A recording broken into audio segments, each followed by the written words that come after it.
India से UK आने का सबसे आसान तरीका यूथ मोबिलिटी वीजा। इस वीजा का वैलिड ओपन होने वाला है 18 फरवरी 2025 के 2:30 PM IST।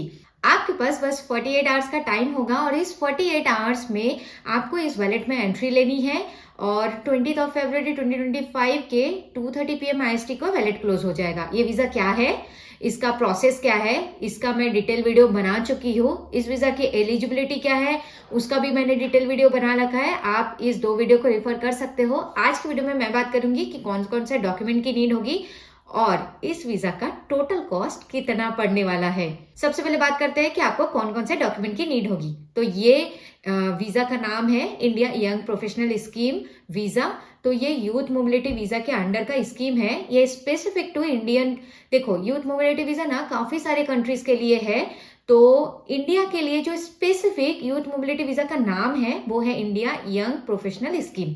तो इसके लिए सबसे पहले रिक्वायरमेंट नहीं है कि आप इंडियन होने चाहिए। तो सबसे पहला डॉक्यूमेंट आपके पास एक वैलिड पासपोर्ट हो। जब आप वीजा के लिए अप्लाई करो तो आपके पास एक वैलिड पासपोर्ट हो, मीन्स आपका expiry date within 3 months के अंदर नहीं होना चाहिए। सेकेंड डॉक्यूमेंट आपको चाहिए होगा ग्रेजुएशन कंप्लीशन सर्टिफिकेट। तो इस वीजा के लिए अप्लाई तभी कर सकते हो अगर आप ग्रेजुएट हो।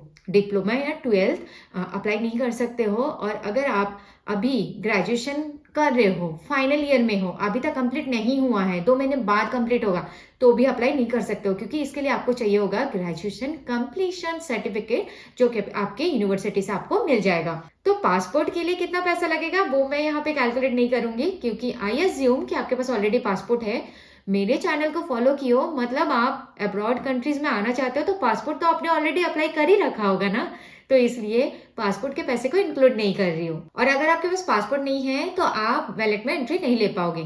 सेकेंड आपको चाहिए होगा ग्रेजुएशन कंप्लीट सर्टिफिकेट। वो उसके लिए भी कोई पैसे की नीड नहीं होती है, वो यूनिवर्सिटी आपको फ्री ऑफ कॉस्ट देगा। थर्ड आपको चाहिए होगा टीवी का टेस्ट। तो इंडिया से जो भी यूके आता है ना, चाहे वो किसी भी वीजा में आओ, तो टीवी टेस्ट का सर्टिफिकेट प्रोवाइड करना पड़ता है। तो लाइक मैं स्किल्ड वर्कर वीजा में आई हूँ तो मुझे भी टीवी टेस्ट का सर्टिफिकेट देना पड़ा था। तो टीवी टेस्ट के लिए आप कोई भी हॉस्पिटल में जाके नहीं करवा सकते हो। लाइक आप अगर ये समझो कि मैं गवर्नमेंट हॉस्पिटल से जाके करवा देता हूँ तो वो नहीं चलेगा। यूके अप्रूव्ड कुछ हॉस्पिटल्स हैं, आपको उसी हॉस्पिटल से टीवी टेस्ट कराना होगा और उसी का सर्टिफिकेट बनाना होगा। तो कौन कौन से अप्रूव्ड हॉस्पिटल्स है उसका लिंक मैं डिस्क्रिप्शन में अटैच कर दूंगी, आप वहां से जाके चेक कर सकते हो। मैं पुणे में रहती थी तो मैंने पुणे से कराया था। पुणे में है रूबी हॉल क्लिनिक, वहां पे मैं अराउंड 4 साल पहले मैंने अप्लाई किया था, तब उसका रेट था कुछ 3000 के आसपास। ओके, नेक्स्ट है PCC certificate, police clearance certificate. ये सेम है जैसे पासपोर्ट के लिए अप्लाई करते हो ना, सेम प्रोसेस है। तो इसका फीस आपको लगता है 500 रुपए। नेक्स्ट है आपको दिखाना है बैंक स्टेटमेंट। तो नेक्स्ट डॉक्यूमेंट बैंक स्टेटमेंट है। तो अगर आपने प्रोसेस अभी तक नहीं देखा है, प्रोसेस का वीडियो अगर आपको नहीं पता, मैं हाईली रिकमेंड करूंगी पहले प्रोसेस का वीडियो देख लीजिए, वरना मैं जो आपको ये डॉक्यूमेंट बोल रही हूँ आपको समझ नहीं आएगा कि मैं क्यों बोल रही हूँ। तो नेक्स्ट डॉक्यूमेंट होगा 28 डेज का बैंक स्टेटमेंट, जिसमें आपके अकाउंट में 2530 पाउंड होने चाहिए।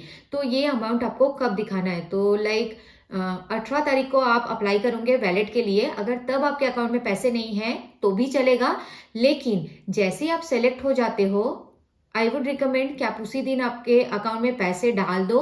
28 डेज रो का बैंक स्टेटमेंट, मतलब कंटिन्यू आपके अकाउंट में 28 डेज तक 2530 अमाउंट होना चाहिए। और 29th डेज में आप बैंक स्टेटमेंट निकालोगे तभी वीजा के लिए अप्लाई कर सकते हो। 2530 मीन्स 2,74,000 के आसपास आज के करेंसी के वैल्यू के हिसाब से। तो जिस दिन आप अगर वैलेट में एंट्री ले रहे हो आपके अकाउंट में नहीं है तो भी चलेगा, बट जैसे ही आप सेलेक्ट हो जाते हो आई वुड रिकमेंड आप अपने अकाउंट में तभी डाल दो। और उसके बाद जब 28 डेज हो जाता है, 29 डेज में आप स्टेटमेंट निकालो, देन आप वीजा के लिए अप्लाई कर सकते हो। क्योंकि जैसे ही आप सेलेक्ट होते हो ना, उसके बाद आपके पास 90 डेज होगा, उसे विद इन 90 डेज में आपको वीजा के लिए अप्लाई करना पड़ेगा। 90 डेज पार हो जाएगा तो आप वीजा के लिए अप्लाई नहीं कर पाओगे।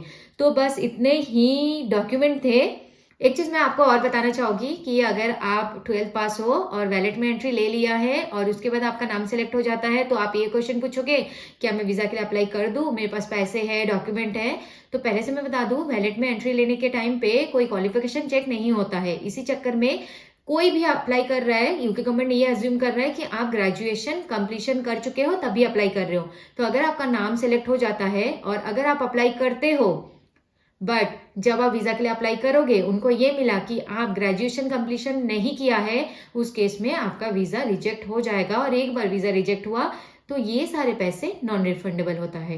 तो अगर आपका क्वालिफिकेशन एलिजिबिलिटी रिक्वायरमेंट में सेट नहीं होता है तो उस केस में प्लीज आप वैलेट में एंट्री मत लीजिएगा। तो अब नेक्स्ट बात करते हैं कि आपका टोटल कॉस्ट कितना पड़ेगा। तो 1 बाय 1 डॉक्यूमेंट बनाने में कितना पैसा लगा था प्लस वीजा अप्लाई करने में आपका टोटल कॉस्ट कितना पड़ेगा। तो सबसे पहले तो आप वैलेट में एंट्री लोगे। एंट्री लेते टाइम जीरो अमाउंट है। 18 से 20 तारीख के बीच में जो आप फॉर्म फिलअप करोगे जीरो अमाउंट है। फिर से बता रही हूँ, आप किसी ऐसे लिंक पे मत जाइएगा जहां पे आपसे पैसे मांगे। लास्ट ईयर लोग डायरेक्टली वीजा के लिंक में चले गए थे, वहां पे उनसे फीस मांगा जा रहा था, तो वो गलत है। आपको उसी लिंक में जाना है जहां से आप एप्लीकेशन का फॉर्म फिलअप करोगे और जिसमें कोई फीस नहीं मांगेंगे। तो वो लिंक मैं 18 फरवरी को कमेंट सेक्शन में पिन कर दूंगी, एक नया वीडियो अपलोड कर लूंगी या फिर मैं कम्युनिटी में पोस्ट कर दूंगी। तो आप उस लिंक के थ्रू जाओ, जीरो अमाउंट है। नेक्स्ट है पीसीसी 500 रुपीज। नेक्स्ट है टीवी टेस्ट 3000 रुपीज। नेक्स्ट है वीजा एप्लीकेशन। तो यूथ मोबिलिटी वीजा एप्लीकेशन का फीस है 298 पाउंड।